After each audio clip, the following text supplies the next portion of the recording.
and we can do it together.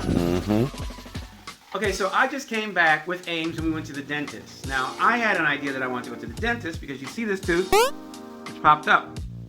Back in 2017, I actually stopped a robbery. Some crazy, whacked out, drugged out guy had robbed an old woman, stole her purse. Me being who I am, if you actually know me, knows that I don't like injustices of any kind.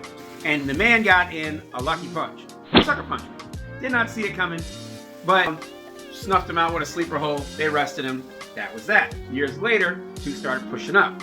After 2019, Aimz and I, we returned from Durban back to Cape Town. I wind up getting this. So today I said, let's get this fixed. I get down there and I go to see it, and I go see the doctor, and we wait up there. Najeta, Amy, and myself. Aimz went to go get her teeth cleaned, right? Yep, I did. Najeta went to go get teeth taken out. I went to go check out this. Here's the thing. Something you should know. Not so fun fact. South Africa and its medical practitioners are horrible when it comes to bedside manner and telling you things.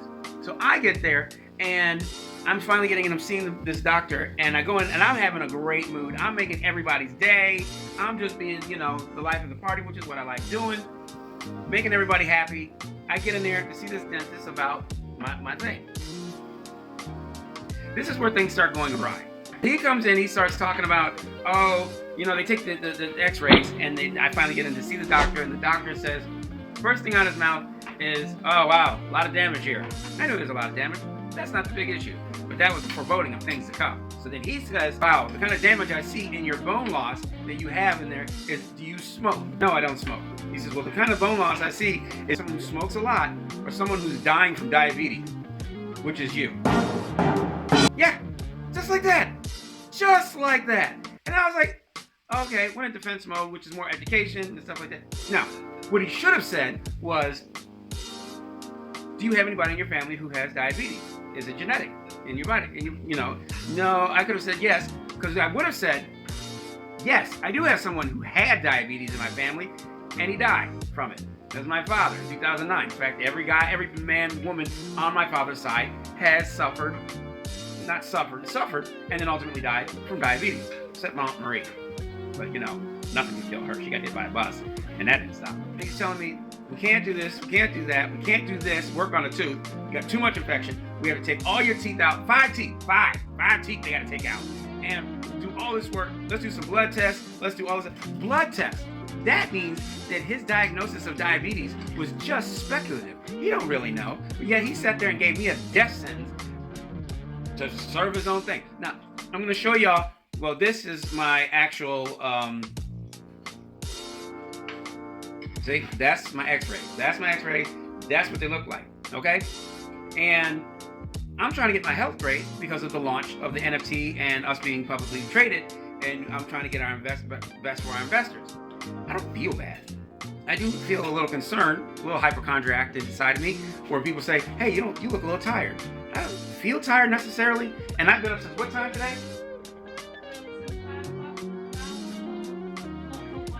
Amy doesn't realize it was actually 4:30 because her father showed up at 5, so I was actually up a half hour.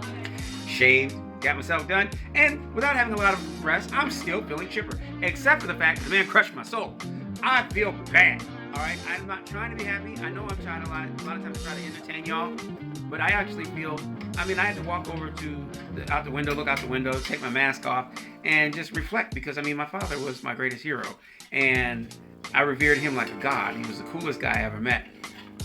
And I watched him waste away to the point where I was carrying him in my arms like a little baby. Man was way taller than me. Just a mountain of a man, whittled away all because of diabetes. Now, I've said this to my mom, and my mom is like, your father is not you, because your father, he drank rum. He liked rum and juice, lots of juice and rum.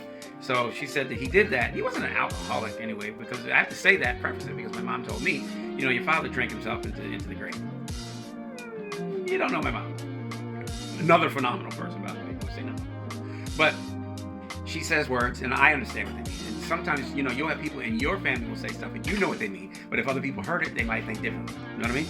So I was just like, just the way it could have been handled. He could have had more tact. But Aimz, like, people here in South Africa, they have no tact.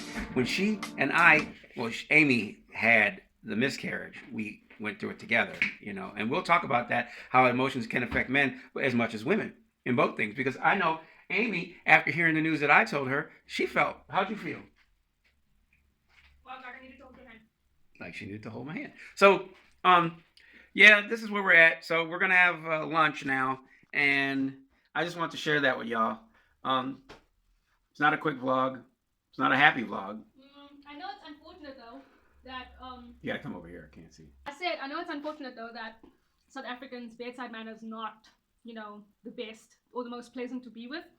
But that's their way of doing things. And if you come to this country and you go to any medical facility, if it's public or for the general public, just be prepared.